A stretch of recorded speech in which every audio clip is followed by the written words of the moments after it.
and welcome to this talk on David Skae and the Edinburgh School of Psychiatric Classification, Revisions and Standardisations to the Table of the Forms. My name is Kevin Matthew Jones, and I'm based in the Centre for the History and Philosophy of Science at the University of Leeds. And my research, which I've recently completed, is on revisions and attempts to revise and standardise concepts of psychopathology and diagnostic concepts used in Victorian asylums and during the early 20th century, and specifically in the United Kingdom. And today, my talk, which is based upon the first two chapters of my thesis, has three aims. One, to show how the Cartesian forms of insanity from French psychiatry became the standard used in the British Isles, and which David Skae, sought to challenge with his materialist work. I want to outline then a few features of Skae's materialist classification of insanity, in particular why he rejected Pinel's work and what he offered to replace it.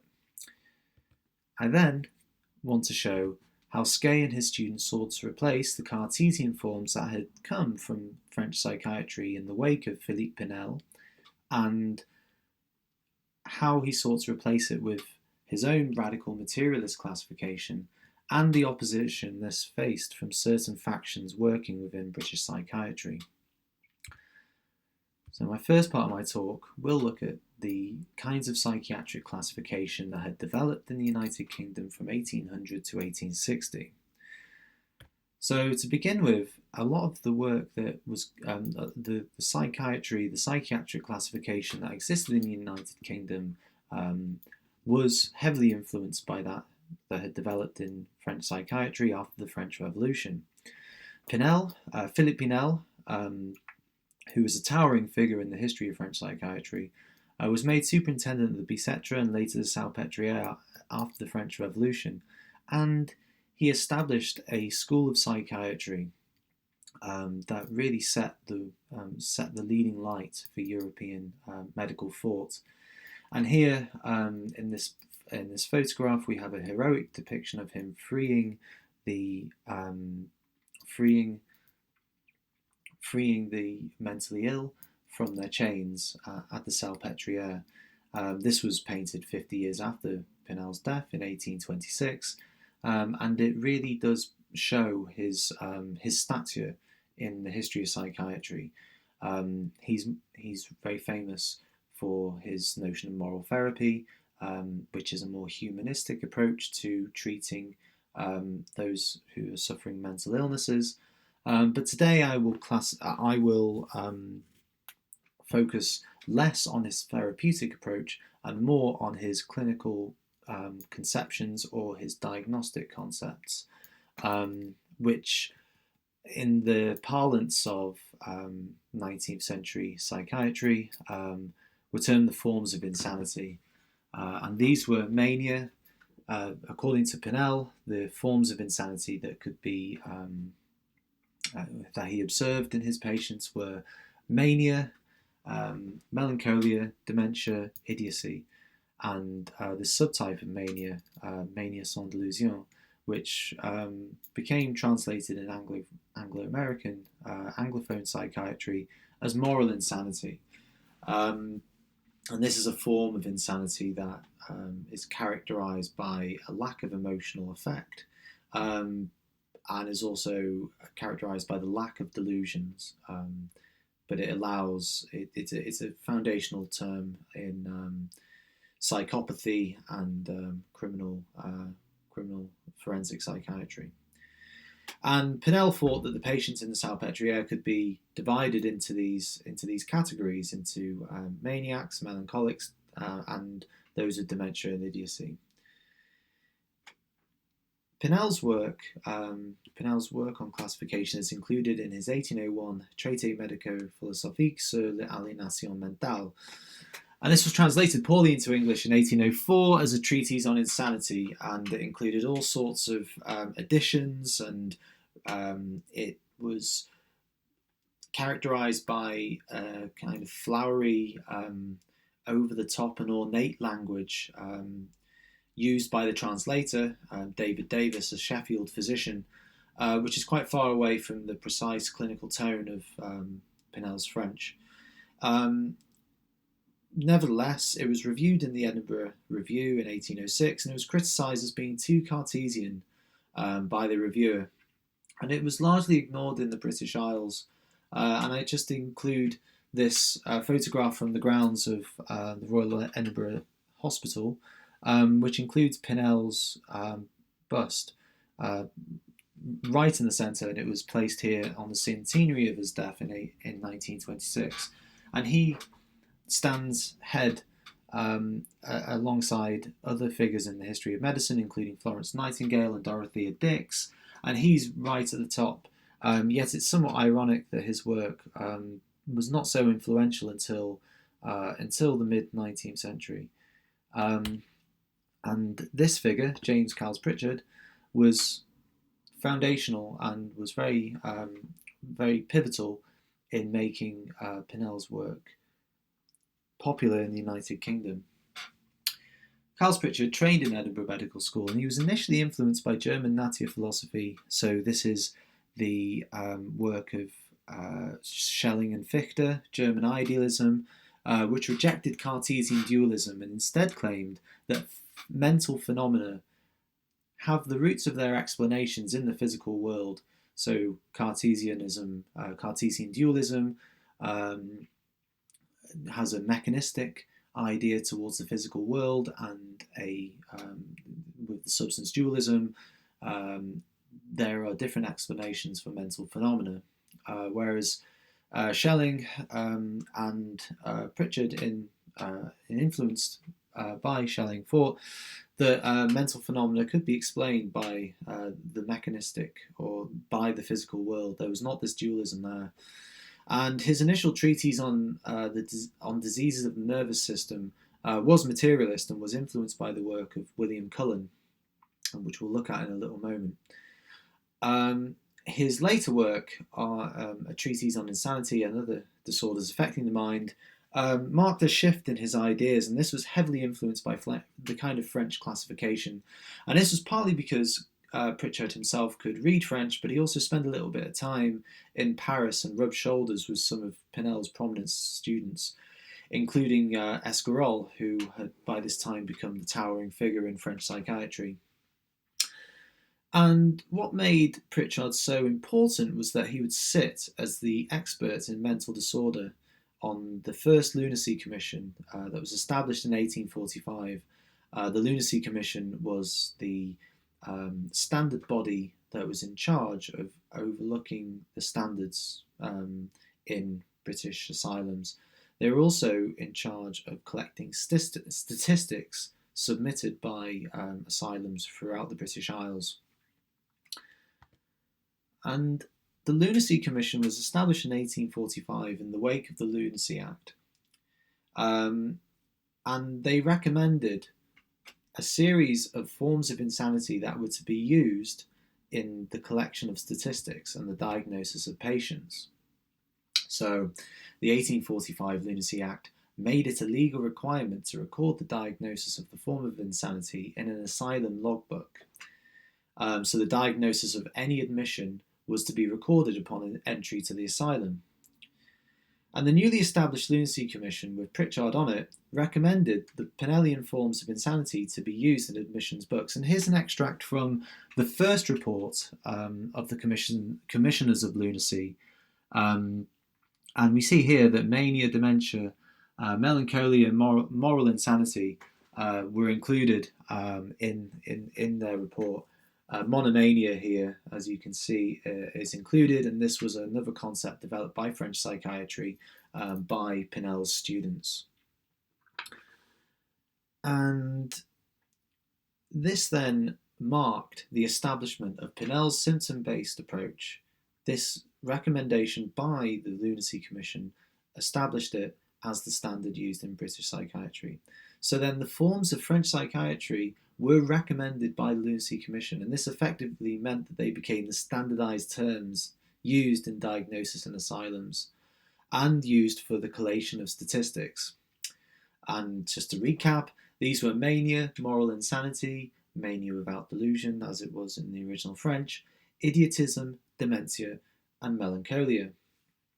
And these terms would constitute the nearest British psychiatry had at this time to a standard classification.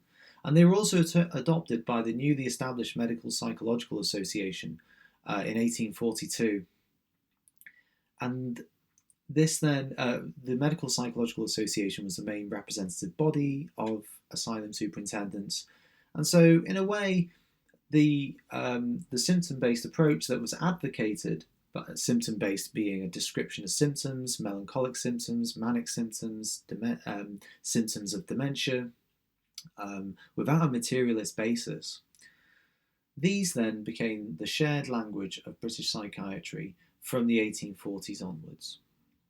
So in the second part, I want to show how David Skae's materialist classification was a challenge to this Cartesian French psychiatric school of classification. So Skae was a graduate of Edinburgh Medical School, and he practiced in the Edinburgh Royal Asylum. And the Edinburgh Medical School was established in 1726, and it included prominent figures, including William Cullen, who proposed a materialist theory of the causes of mental disorder that was rooted in the nervous power of the nervous system. So Cullen thought that blockages and imbalances in nervous power were caused mental disorders. And his student Andrew Duncan, the elder, was a pivotal figure in the founding of the Royal Edinburgh Asylum at Morningside, and this was opened in 1826. And from its opening, there were strong links between the asylum and the Edinburgh Medical School. This included prominent alumni and staff, and these included Robert Witt, Thomas Laycock, Archibald Campbell-Clark, Thomas Clouston, who would be the first chair in psychiatry in the United Kingdom.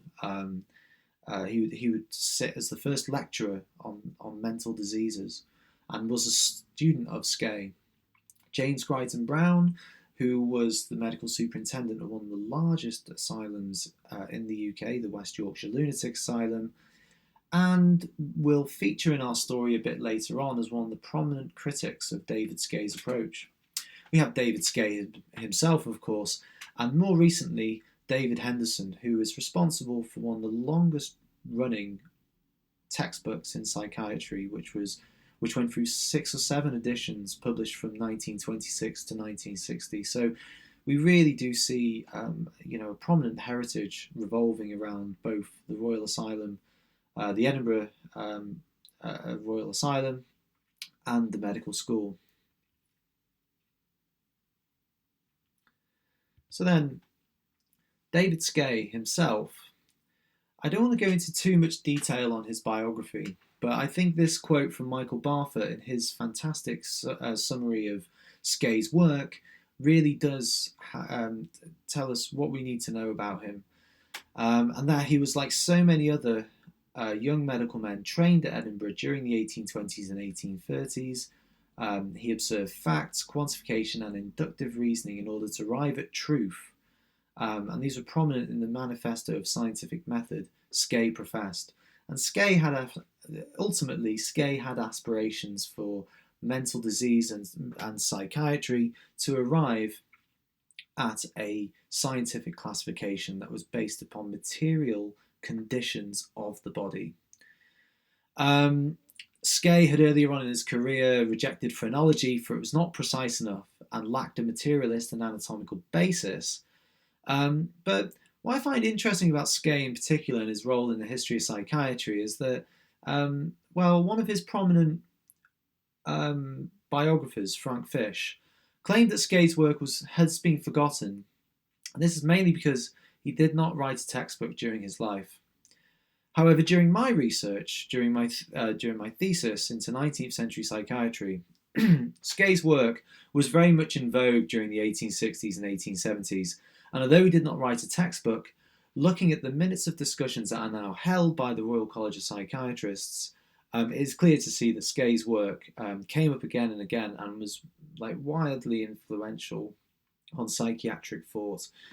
And although he didn't, despite him not publishing a textbook during his lifetime, partly because of the pressures of his asylum practice. He did give this series of influential clinical lectures during the 1850s, and this included these forms of mental disorder. And these were firmly rooted in the conditions of the body and the material circumstances. So he provided connections between various forms of mania and various forms of insanity and certain conditions and certain behaviours of the body. So these included oxaluria, or mania of oxaluria, and this was a form of insanity that was caused by an excess of oxalic acid or oxalates, especially calcium oxalate, in the urine of a patient. We now know these today to be an indication of kidney stones. But Skae thought that there was a connection between these oxalates and a form of insanity. He also included amenorrheal mania, which was an absence of menstruation, and he thought again this was connected to the absence of menstruation was connected to a form of mania.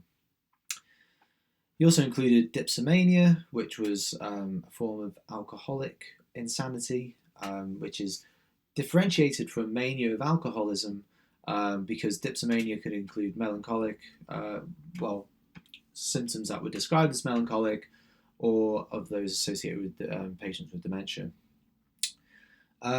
Syphilitic mania, of course, is connected to syphilis, and some can be charitable to Skae and say that he was one of the first to make the connection between syphilis and mental disorder, which would eventually be brought as the explanation for general paralysis of the insane. We see here, though, that he omits melancholia and moral insanity from this picture. He omits dementia as well. Does not think that these are clinically appropriate terms.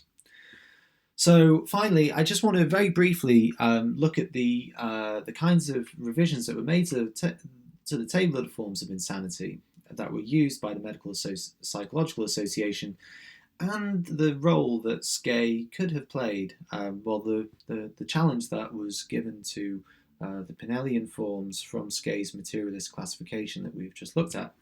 So there's a growing perception that the terms developed. So to begin with, the table of the forms, to recap, were used in asylum admittance reports. They were used in statistical reports submitted to the Lunacy Commission and submitted to the Medical Psychological Association for the purposes of the collective collection of statistics.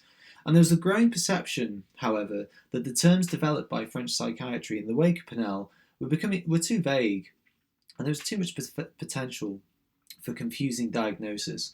And Skae himself thought that you could not differentiate certain patients diagnosed with dementia from those diagnosed with melancholia. Also, people like Skae thought the Pinellian terms to be useless for teaching purposes, and again saying that there was too much crossover between the disorders, and also certain patients could be manic patients at certain points in their illness, and then at other points in their illness they could be melancholics. And Skae was very much interested in what he called the natural history of a disease, and this needed to be incorporated and considered. The course of a disease or the cause of an insanity needed to be considered in the diagnostic concepts. There was also, though, an increasing recognition of the importance and potential of diagnostic statistics that were gathered in asylum logbooks and the insights that they could provide. The problem was that vague diagnostic concepts would provide unreliable data. So the Medical Psychological Association appointed a number of revisions committees between 1860 and 1882 to try to clarify and try to give sharper perception or precision to diagnostic concepts used in Victorian asylums. The first report was published, and we can see it here, and it very much bears the mark of Skae, primarily because he, along with Thomas Clouston, was sat on the revisions committee. David Skae actually headed it and wrote the first report. And we see here that insanity of lactation is included, insanity from tuberculosis, and insanity from alcoholism. These are all ones that are included on Skae's initial classification.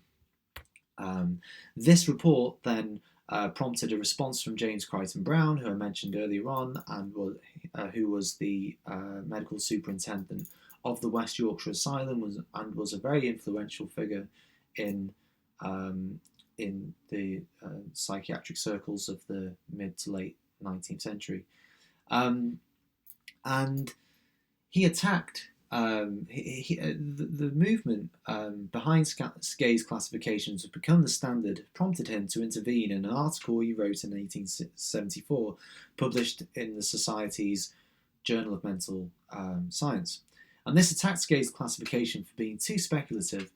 The causes that he gave and the materialist basis to his thought was far too speculative for Crichton Browne, and he thought.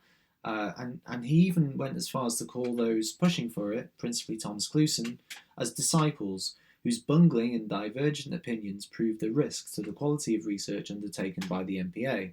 By now, Skae had passed away, and Clouston had really taken on the baton as being the next person, as being the main pressure point for Skae's classifications to become the standard. This then led to this second report, which ultimately, very briefly, is a compromise between those in favour of Skae's approach, to materialist approach, which was revolutionary, and Crichton Browne's more conservative attitude that wanted to retain the Pinellian concepts because they were tried and true, and the danger, and was aware of or didn't want to risk dangers to the statistical data by introducing a whole series of unproven connections between insanity and certain bodily states. This report and this classification was an attempt at a compromise between the axiological approaches that were proposed by Skae and the Pinellian symptomatic approach that was viewed to be flawed by many but had stood the test of time. The compromise then was to retain the tried and true Pinellian classification concepts, but also include Skae's classification concepts as subcategories. So we can see here that puerperal insanity, for instance, is included as a subcategory of mania. The thing is that the subcategories were somewhat optional. So this compromise then between the Pinellian approach dissatisfied some, and another revisions committee would be appointed in 1902 to revise these concepts. Clouston himself, disappointed, would continue to use both Skae and this classification, because he was forced to, in the returns he made from the Royal Edinburgh Asylum until his retirement in 1906. So then I just want to end, I want to just come to a quote include a quote from Stephen Shapin in his treatment to the origin of the Royal Society of Edinburgh. And I'm running out of time, so I'll just encourage you to pause this and just think about, perhaps pause and read this, and just think about the role of Edinburgh society and culture, and its relationship to the scientific cultures and medical cultures and knowledge that it gave rise to. I'm interested in my monograph, which will come out of my thesis. I'm interested in exploring the connections between society and culture and psychiatric knowledge, and also the lack of connections as well. The autonomous nature of psychiatric knowledge, the autonomous nature of scientific knowledge, and to what extent we can say that psychiatric knowledge was independent and psychiatric classification was independent of society and culture. So I'll just finish very briefly by saying that Edinburgh's medical culture gave rise to a distinct school of psychiatry, and that this combination of teaching and materialism helped to give rise to Skae's classification. The connections between the medical school and the connections between the Royal Asylum were important in giving rise to this. And this itself was also a reaction to the mainstream classification that had come from France via Pritchard. And for a time, Skae's classification could have become the standard used in psychiatric administration, and indeed it was still used in the Royal Edinburgh Asylum statistics until 1907. So far from being forgotten, Skae's classification was influential and played an important role in the history of psychiatric knowledge because it had twice spurred debates about the ideal ways to classify madness. And so my further research seeks to understand the role that Scottish classification had in the wider history of psychiatric knowledge, and what were the relationships between Scottish culture and the classifications that they had helped, that had arisen out of its unique medical cultures. And I'll finish there. Thank you very much for your attention.